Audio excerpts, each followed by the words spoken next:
Hello again. Today I'd like to read from the Reader's Digest Anthology of the World's Best Fairy Tales, edited by Bell Becker-Seiden. This is a story that originated in the 1200s and was written about more extensively in the 1800s. It's called The Pied Piper of Hamelin. A very long time ago, the town of Hamelin in Germany was invaded by bands of rats, the likes of which had never been seen before, nor ever will be again. They were great black creatures which ran boldly in broad daylight through the streets, swarmed all over the houses, so that people at last could not put a hand or foot down anywhere without touching one. When dressing in the morning, they found rats in their breeches and petticoats, in their pockets, in their boots. And when they wanted a morsel to eat, the voracious horde had swept away everything from cellar to garret. The night time was even worse. As soon as the lights were out, these untiring nibblers set to work, and everywhere, in the ceilings, in the floors, in the cupboards, at the doors, there was a chase and a rummage, and so furious a noise of gimlets, pincers, and saws that a deaf man could not rest for even an hour. Neither cats nor dogs, nor poison, nor traps, nor prayers, nor candles burned to all the saints. Nothing did any good. The more rats they killed, the more came. But one Friday there arrived in the town a man with a queer face who played the bagpipes and sang this refrain: "Who lives shall see, this is he, the Ratcatcher." He was a tall, gawky fellow, dry and bronzed, with a crooked nose and a long rat-tail mustache, two great yellow piercing mocking eyes under a large felt hat set off by a scarlet cock's feather. He was dressed in a green jacket with a leather belt and orange breeches, and on his feet were sandals fastened by thongs passed around his legs in the gypsy fashion. That's how he may be seen to this day painted on a window of the Cathedral of Hamelin. He stopped in the great marketplace before the town hall, turned his back to the church, and went on with his music, singing, "Who lives shall see, this is he, the Ratcatcher." The town council had just assembled to consider once more this plague of Egypt, from which no one could save the town. The stranger sent words to the councillors that if they would make it worth his while, he would rid them of all their rats before night fell. "Then he's a sorcerer!" cried the citizens with one voice. "We must beware of him." The chief town councillor, who was considered clever, reassured them. He said, "Sorcerer or no, if this bagpiper speaks the truth, it was he who sent us these horrible vermin he wants to get rid of today for money. Well, we must learn to catch the devil in his own snares. You leave it to me." "Leave it to the town councillor," said the citizens to one another. And the stranger was brought before them. "Before night," said he, "I shall have dispatched all the rats in Hamelin, if you will but pay me a shilling a head." "A shilling a head," cried the citizens, "but that will come to millions of thaler." The town council simply shrugged his shoulders and said to the stranger, "A bargain. The rats will be paid for at 1 shilling a head, as you ask." The bagpiper announced that he would begin that very evening when the moon rose. He added that the inhabitants should at that hour leave the streets free and content themselves with looking out their windows at the pleasant spectacle that was passing. When the people of Hamelin heard of the bargain, they too exclaimed, "A shilling a head! But this will cost us a great deal of money." "Leave it to the town councillor," said the town council with a malicious air. And the good people of Hamelin repeated, "Leave it to the town councillor." Toward evening, the bagpiper reappeared in the marketplace. As at first, he turned his back to the church, and the moment the moon arose on the horizon, the bagpipes resounded. "Tra-ra-ra, tra-ra-ree."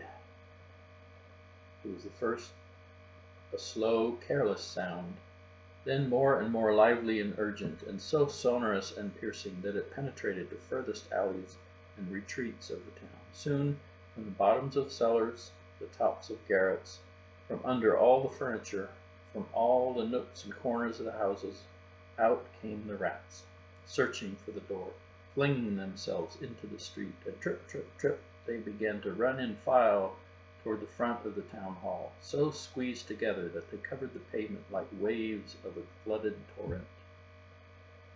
When the square was quite full, the bagpiper faced about, and, still playing briskly, turned toward the river that runs at the foot of the walls of Hamelin.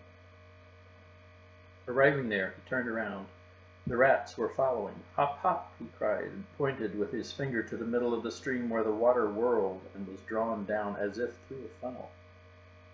And hop, hop, without hesitating, the rats took the leap, swam straight to the funnel, plunged in head foremost, and disappeared. The plunging continued thus without ceasing till midnight. At last, dragging himself with difficulty, came a big rat, white with age, who stopped on the bank. It was the king of the band. "Are they all there, friend Blanchette?" asked the bagpiper. "They are all there," replied the white rat. "And how many were they?"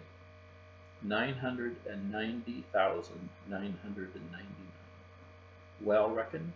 "Well reckoned." "Then go and join them, old sire, and au revoir." And the old white rat sprang in his turn into the river, swam to the whirlpool, and disappeared. When the bagpiper had thus concluded his business, he went to bed at his inn, and for the first time in 3 months the people of Hamelin slept quietly through the night. Next morning at 9 o'clock the bagpiper appeared at the town hall, where the town council awaited him. "All your rats took a jump into the river yesterday," he said to the council, "and I guarantee that not one of them comes back. There were 990,999 at a shilling a head. Reckon." "Let us reckon the heads first. 1 shilling a head is 1 shilling. 1 head, the shilling. Where are the heads?" The piper did not expect this treacherous stroke. He paled with anger, and his eyes flashed fire. "The heads! If you care about them, go and find them in the river." "So," replied the chief counsellor, "you refuse to honor the terms of your agreement? We ourselves could refuse to owe you all payment, but you have been of use to us, and we will not let you go without a recompense." And thus he offered him 50 thaler. "Keep your recompense for yourself," replied the piper proudly. "If you do not pay me, I will be paid by your heirs." Thereupon he pulled his hat down over his eyes, went hastily out of the hall, and left the town without speaking to a soul. When the people of Hamelin heard how the affair had ended, they rubbed their hands, and with no more scruple than their town councillors, laughed about the bagpiper, who they said had been caught in his own trap. But what made them laugh above all was that his threat of getting himself paid by their heirs. Ha! They wished they could only have seen such creditors for the rest of their lives. Next day, which was a Sunday, they went gaily to church, thinking that afterward they would at last be able to eat some good things that the rats had not tasted before them. They never suspected the terrible surprise that awaited them on their return home. No children anywhere. They had all disappeared. "Our children! Where are our poor children?" was the cry that was soon heard in all the streets. Then through the east gate of the town there came 3 little boys, who crept and cried and wept. And this is the story they told. While the parents were at church, a wonderful music had sounded in the streets. Soon all the little boys and all the little girls who had been left at home, attracted by the magic sounds, had gone out to the great marketplace. There they found the piper playing his bagpipes.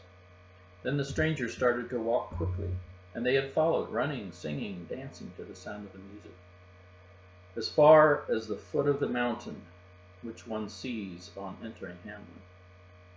At their approach the mountain had opened a little, and the bagpiper had gone in with them, after which it had closed again. Only the three little ones who told of the adventure had remained outside, as if by a miracle. One was lame and could not run fast enough. The second, who had left the house in haste, 1 foot shod, the other bare, had hurt himself against a big stone and could scarcely walk. The third had arrived on time, but while hurrying to go in, had struck so violently against the wall of the mountain that he fell backwards at the moment it closed upon his comrades. Hearing this story, the parents redoubled their lamentations. They ran with pikes and mattocks to the mountain and searched till evening to find the opening through which their children had disappeared, without success. At last, the night falling, they returned desolate to Hamelin. But the most unhappy was the town councillor, who had bargained with the piper, for he had lost 3 boys and 2 girls. And to crown all, the people of Hamelin overwhelmed him with reproaches, forgetting that the day before they had agreed with him. What had become of these unfortunate children? The parents always hoped they would not be dead, were not dead, and that the piper, who certainly must have come out of the mountain, would have taken them with him to his own country. That's why for several years they sent in search of them to different countries, but no one ever found a trace of the poor little ones. It was not until much later that anything was to be heard. About 150 years after the event, when there were no longer any of the fathers, mothers, brothers, or sisters of that day left, there arrived one evening in Hamelin some merchants of Bremen, returning from the east, who asked to speak with citizens. They told how, in crossing Hungary, they had sojourned in a mountainous country called Transylvania, where the inhabitants spoke only German, while all around them nothing was spoken but Hungarian. These people also declared that they came from Germany, but they didn't know how they chanced to be in this strange country. Now, said the merchants of Bremen, these Germans cannot be other than the descendants of the lost children of Hamelin. The people of Hamelin did not doubt it, and since that day they have regarded it as certain that the Transylvanians of Hungary are their own countryfolk, whose ancestors as children were taken from Hamelin by the bagpiper. There are more difficult things to believe.